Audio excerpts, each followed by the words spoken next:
Muy buenas a todos, estamos aquí para presentarles un nuevo episodio de Cantera 360.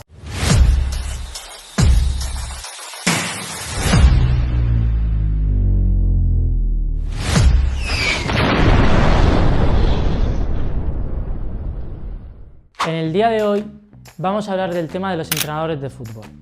Los entrenadores sienten mucha presión por parte de los padres, aficionados que van a ver a sus hijos. Pero los entrenadores cumplen una función clave, que es la de formar a los críos. Pero sin embargo, los padres ejercen mucha presión desde fuera. Pero nosotros pensamos, ¿qué grado de utilidad tienen los entrenadores en los niños? ¿Los padres deberían centrarse más en educar a sus hijos y que se diviertan en el deporte o en exigirles un resultado? Para ello hemos salido a la calle y hemos preguntado a los jóvenes qué opinan sobre este tema, y estas fueron las respuestas. ¿Qué crees que es más importante en edad formativa para los críos, ya sea el deporte que sea, formar o competir? Pues yo creo que formar, porque al final el fútbol, como otros deportes, se jubilan con una temprana edad los deportistas. A los 30 años puede que ya no estén jugando y entonces necesitan más jugadores, porque encima es un deporte que hay mucha audiencia y que al final no deja de ser también que mueve mucho dinero y no va a dejar de existir, entonces tiene que haber gente sí o sí. Yo diría que es más importante formar, porque competir pues solo consigues premios y títulos, pero formándote al final mejoras y al final puedes conseguir competir mejor si te formas desde el principio. Al principio es formar.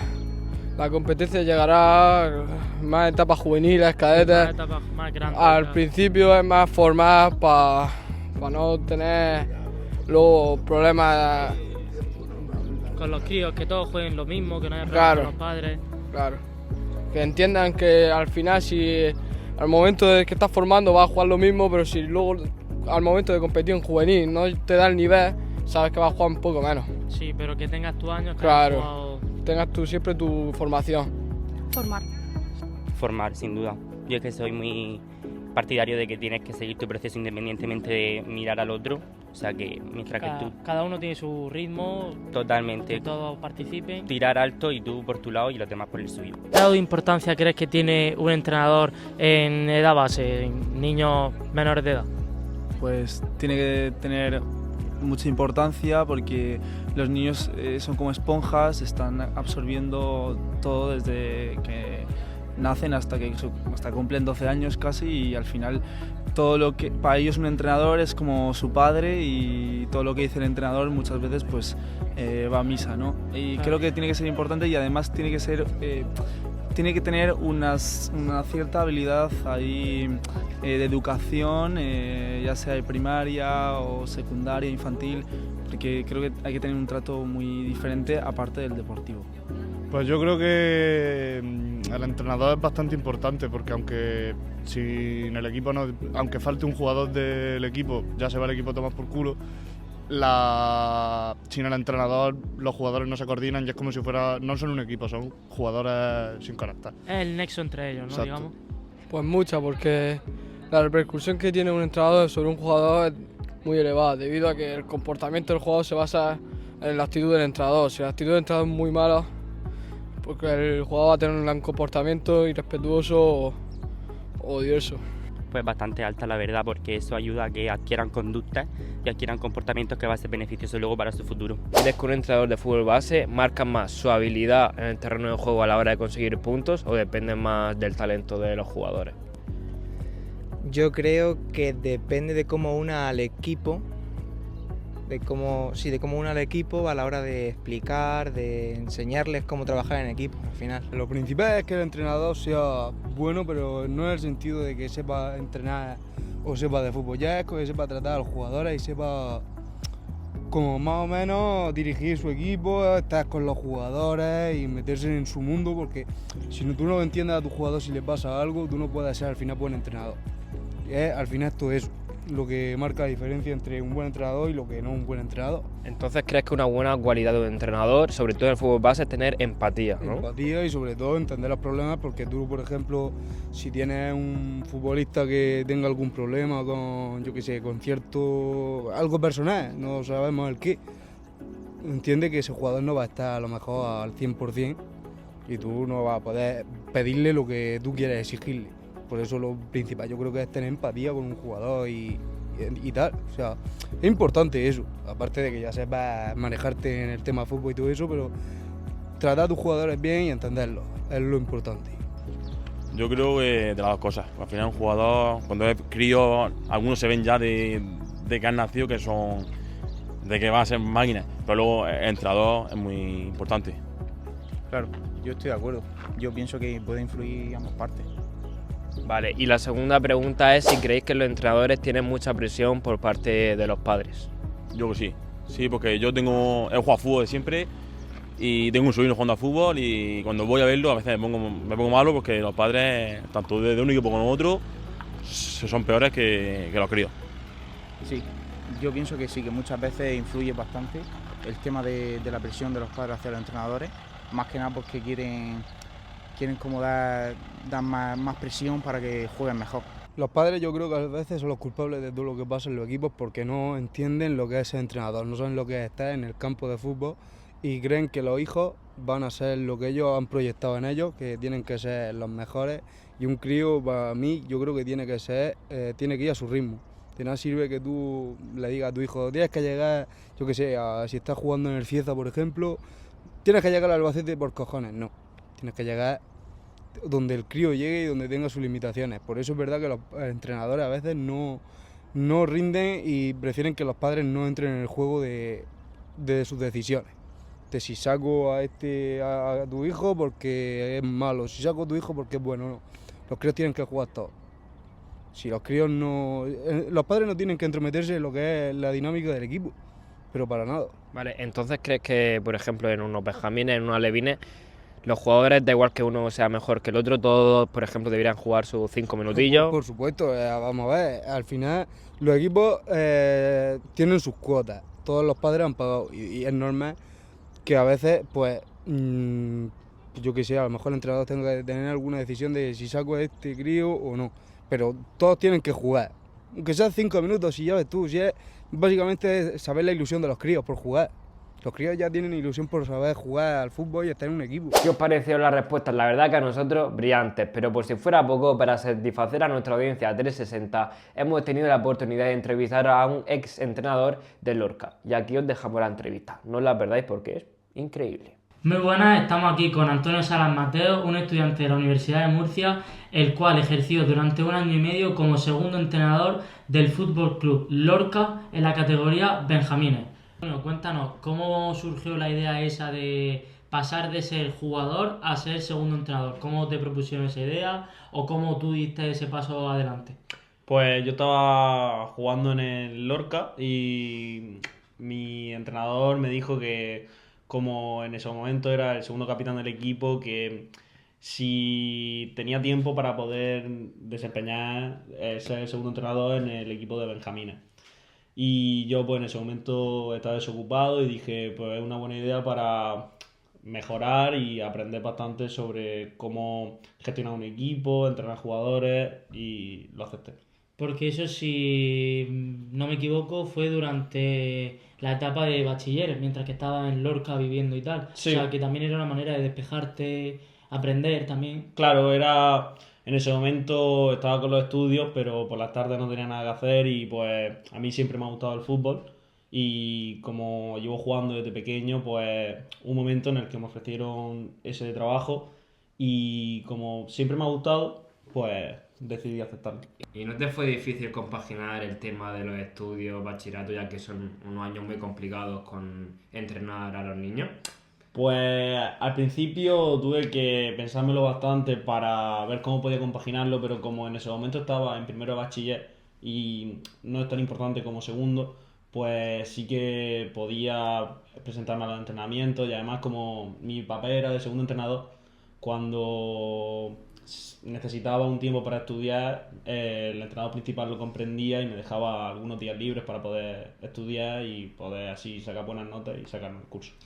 Bueno, entrando ya en materia, vamos a empezar con la primera pregunta de la entrevista. Vale. ¿Tú cuando entrenas, sientes presión por parte de los padres en tu labor como entrenador de fútbol base? Bueno, siempre se siente presión, ¿no? Aunque sea una categoría inferior, los padres siempre se centran mucho en su hijo, en que sean los mejores, que vayan escalando poco a poco. Cuando no pone algún hijo, algún padre se enfada.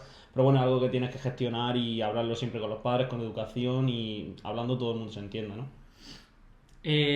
Bueno, otra pregunta. En tu opinión, ¿qué crees que es más importante? Y también, como te lo trasladaba a ti el primer entrenador, porque al final también él estaba formándote a ti. Sí. ¿Qué te decía o qué piensas tú? ¿Qué es más importante, sobre todo en categorías tan pequeñas? ¿Formar o competir? Hombre, yo pienso que en las categorías en las que yo estaba, lo importante es formar a los jugadores, ya que son niños, ¿no? Todavía, entonces, pues lo importante es que ellos entiendan los primeros conceptos, que vayan mejorando poco a poco, que se vayan desarrollando.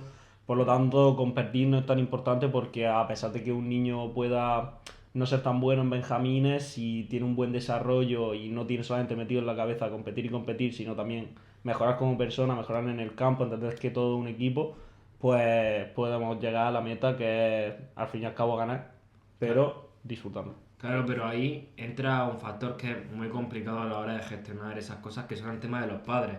Los padres ven a su hijo y quieren que sea el mejor, quieren que meta muchos goles.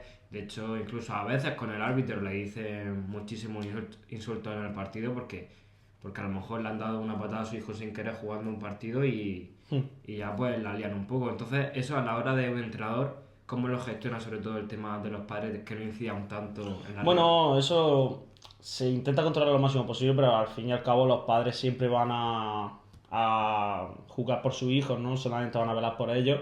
Y pues claro que hemos tenido discusiones durante mi etapa con algún padre que se queja de que su hijo no juega lo suficiente, pero como digo, son categorías inferiores y lo importante es que se desarrollen los niños, entonces no intentamos tanto que uno por ser el mejor lo juegue todo y un jugador que no está dando tanto nivel se quede en el banquillo, sino intentamos repartir los minutos para que así todo el mundo esté contento y bueno, aunque algún padre piense que su hijo es demasiado bueno y debería jugar más, nosotros intentamos convencerle de que todavía es una etapa temprana y que lo importante es que se desarrolle y que entienda que es un equipo, no que él es el jugador estrella del equipo. Se ha hablado mucho, ahora mismo hay como mucha repercusión sobre una frase que a mí me llama mucho la atención, que es que los padres son el cáncer del fútbol base. Sí. ¿Qué piensas sobre ello? A ver, yo pienso que en el fútbol base es verdad que los padres son un pilar clave, ya que realmente si los padres, los niños no podrían ir a los partidos ni nada de eso, porque claro, no son autosuficientes. Por lo tanto, a pesar de que sí son el cáncer, si se trata de hablar con los padres, explicarles que realmente... Que lo comprendan, ¿no? Claro, que lo comprendan y que comprendan sobre todo que es un juego, ¿no? Que realmente todavía no tienen que competir por quién es el mejor ni nada de eso, sino comprender que es un juego y bueno, aunque hay algunos que no se puede remediar, que insulten a los árbitros, no insulten a nosotros los entrenadores, tenemos que gestionar eso y saber vivir con eso y bueno, sí. Y sobre todo en esas categorías lo que prima o debería primar es que los niños disfruten. Una cosa es que hablemos, claro, pues, cadetes de segundo año, juveniles, como en la etapa que tú estabas jugando cuando compaginaste con esto, que ahí al final, pues, tienes 16, 17, incluso algunos 18 años, ahí ya pues se puede alternar el competir y formar, pero sobre todo en esas categorías debería primar que disfruten, que aprendan todos. Al final es como en el colegio, como cualquier deporte, como cualquier disciplina. Claro. Que los niños se formen, porque es que eso a ellos también les va a ayudar en su día a día. Es exactamente lo que has dicho, que cuando vas subiendo las categorías sí que lo importante ya llega a ser competir, porque aunque es muy difícil, hay mucha gente que intenta ganarse la vida jugando al fútbol y que sea su método de traer un plato de comida a la casa. Pero, claro, a la hora de ir escalando, también es muy importante que la persona tenga unos valores, que tenga una disciplina, y eso es lo que intentamos inculcar en las categorías inferiores. Que tú ahora mismo ya no ejerces de entrenador. Me gustaría saber, que la audiencia lo sepa, por qué, si es por decisión propia, si porque quizás tenía otras inquietudes en el futuro, o por qué era. Bueno, pues uno de los principales motivos, creo yo, por los que decidí no continuar entrenando fue porque, claro, terminaba la etapa del instituto, el bachiller y pues comenzaba la universitaria. y principalmente el desplazamiento hacia Murcia, porque bueno, yo no tengo el carnet de conducir, bueno, y en ese momento menos todavía, para poder contar con la comodidad de venir a Murcia, después tener que irme a Lorca, porque quieras que no, entrenar, Claro. pues son mínimo 3 días a la semana, más los partidos, que es imprescindible ir, que bueno, los partidos por el día de la semana que sí que podría, ¿no? Porque es fin de semana. Pero decidí en parte no continuar por eso, por los estudios y porque no podía compaginarlo. Y también un poco por la presión, ¿no? De decir, yo realmente esto lo estoy haciendo por gusto, no lo estoy haciendo porque quiero que sea mi trabajo ni nada de eso, solamente lo tenía como un hobby. Entonces, aunque siempre se echa de menos, porque se echa de menos a esos niños, ver cómo ha continuado su trayectoria y todo eso, aunque el entrenador principal me comenta un poco cómo van los niños, su crecimiento, algunos de ellos ya están en cadetes, pues ilusiona, ¿no? Un poco. Pero era eso, era un hobby y yo decidí no continuar porque no lo veía como algo fijo, como algo que yo quisiese tenerlo en mi día a día siempre, porque prefería darle prioridad a otras cosas como los estudios, mis amigos y todo eso. Bueno, y ya como conclusión, para finalizar, ¿qué opinión tienes acerca de la remuneración que tiene el trabajo? Cuéntanos tu caso, cómo era, si llegabas a cobrar algo como segundo o nada. Y bueno, los primeros entrenadores, que son los que digamos que deben cobrar más, ¿qué rango crees? Bueno, lo sabes con certeza qué rango tiene y tal. ¿Qué opinión tienes acerca de ese trabajo, de la remuneración? Bueno, pues yo pienso que la remuneración es algo en lo que no te tienes que fijar, ¿no? En las categorías inferiores, porque eso es lo que comentaba antes a tu compañero, que al principio esto siempre es como un hobby, es un pasatiempo, ¿no? Sí. Aunque te lo tomes serio e intentes siempre que todo quede bien y seas un poco perfeccionista con el tema del entrenamiento y todo eso, siempre tienes que verlo primero como un hobby, ya que la remuneración es mínima, es prácticamente simbólica, ¿no? Y es eso, que creo que algunos de los entrenadores principales, aunque suelen tener una edad, suelen ser adultos, gente de entre 30 y 50 años en Que ese lo baremo de edad, compaginan con otro trabajo. claro, lo compaginan con su trabajo principal y lo tienen como un hobby. Por ejemplo, trabajan por las mañanas y por las tardes deciden ir a los entrenamientos porque les gusta el fútbol y a lo mejor desde pequeños siempre les ha gustado y tienen esa espinita clavada, o deciden que quiere que sea su pasatiempo porque lo disfrutan y porque les gusta inculcarles los valores que ellos han aprendido a las futuras generaciones. Y pues eso, que no se debe centrar nunca una persona que decida ser entrenador en el sueldo, sobre todo en base, porque puedes acabar escalando, pero no es lo normal, ¿no? ¿Cuál es el máximo, por ejemplo, en Lorca? Digamos que, bueno, hay varios equipos en Lorca, Sí. pero el Lorca es el que más prestigio, el más grande, digamos. Sí, ¿Cuánto cobraba ahí un entrenador de benjamines? Pues un entrenador de benjamines, mi primer entrenador era entre 150 o 200 euros, lo que digo, prácticamente simbólico por trabajar durante un mes, Y con una la hora gasolina mínima ahí, diaria, volver a los claro, partidos, es prácticamente nada. pagarte la gasolina de los Sí. trayectos de ir al entrenamiento, de ir sobre todo a los partidos, porque hay algunos desplazamientos que son un poco más lejanos, Sí. y pues es prácticamente pagarte la gasolina para los viajes. Vale, pues muchas gracias. Ha sido Encantado. un placer y lo hemos pasado muy bien. A vosotros. ¿Qué? ¿Os ha gustado? Pues para no perderos vídeos como este ya sabéis lo que tenéis que hacer. Darle me gusta y sobre todo compartir para que este vídeo lo vea todo el mundo. Esto es Cantera 360.